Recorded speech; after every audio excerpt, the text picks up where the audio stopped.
Welcome to মায়ের হেসেল। নিরামিষের দিন হলেই কি সন্ধ্যাবেলায় ভাবছেন যে কি স্ন্যাক্স খাওয়া যাক, তাহলে এই রেসিপিটা অবশ্যই একবার হলেও ট্রাই করে দেখবেন। এই রেসিপির জন্য প্রথমেই আমরা যেটা নিয়েছি সেটা হলো পনিরটাকে এভাবে গ্রেটারের সাহায্যে সুন্দর করে গ্রেট করে নিতে হবে। এরপরে আমরা নিয়েছি অল্প পরিমাণে টক দই আর নিয়েছি আদা কুচি। এবার একটা সিদ্ধ করা আলুকে গ্রেটারের সাহায্যে সুন্দর করে গ্রেট করে নিতে হবে। এবার এই চারটে জিনিসকেই একসাথে মেখে আমরা একটা সাইডে রেখে দেব। এবারে একটা প্লেটের মধ্যে নিয়েছি জিরে, এক টুকরো টমেটো, ধনে আর লঙ্কা। এই চারটেকে একসাথে খুব ভালোভাবে পেস্ট বানিয়ে নিয়েছি। আর নিয়েছি ধনেপাতা। এবারে কড়াইতে তেল গরম হয়ে গেলে আমরা যে পনির, আলু, টক দই মেখে রেখেছিলাম সেই পুরটাকে আমরা কড়াইতে দিয়ে দেব। এরপর জিরে, ধনে, টমেটো, লঙ্কা দিয়ে যে পেস্ট বানিয়ে রেখেছিলাম সেটা দিয়ে দেব কড়াইতে।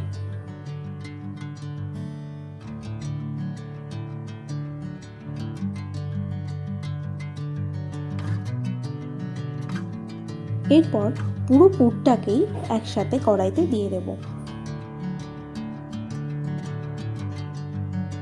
এরপর খুব ভালোভাবে উল্টে পাল্টে ভাজতে থাকব। একটু ভাজা হয়ে গেলে এর মধ্যে দিয়ে দেব পরিমাণ মতো চিনি, অল্প একটু কাশ্মীরি লঙ্কার গুঁড়ো আর পরিমাণ মতো হলুদ। এরপর আবারও ভালোভাবে ভাজতে থাকবো যাতে মশলাগুলো সব পুরের সাথে ভালোভাবে মিক্স হয়ে যায়। পুরটা একটু ভাজা হয়ে গেলে এর মধ্যে দিয়ে দেব ধনেপাতা। ধনেপাতা দিয়ে আবারও ভালোভাবে ভাজতে থাকবো। দেখুন আমাদের পুর কিন্তু একদমই রেডি। কি সুন্দর একটা কালার এসছে আর গন্ধও কিন্তু খুব সুন্দর বেরোচ্ছে। এরপর একটা বাটিতে নিয়ে নেব অল্প পরিমাণে বেসন।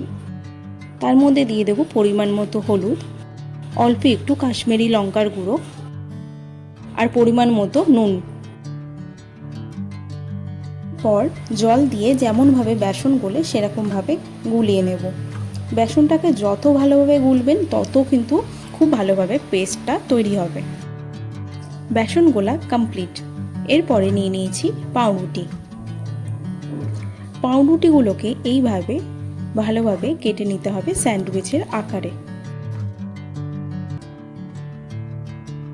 এরপর কড়াইতে দিয়ে দিয়েছি তেল। তেল যতক্ষণে গরম হবে ততক্ষণে আমরা পাউরুটির মধ্যে পুরগুলোকে ভরে নেব। আমি এখানে ছুরি ব্যবহার করেছি কারণ ছুরি দিয়ে পুর ভরতে খুবই সুবিধা হচ্ছিল। পাউরুটির মধ্যে পুর ভরা কিন্তু আমাদের কমপ্লিট।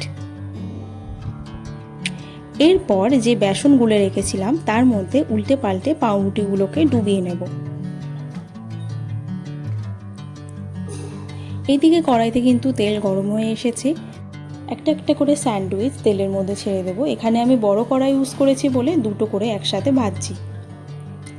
স্যান্ডউইচগুলোকে ভালোভাবে উল্টে পাল্টে ভাজতে হবে যাতে ব্রাউন কালার চলে আসে আর ভালোভাবে যাতে ভাজাও হয়ে যায়।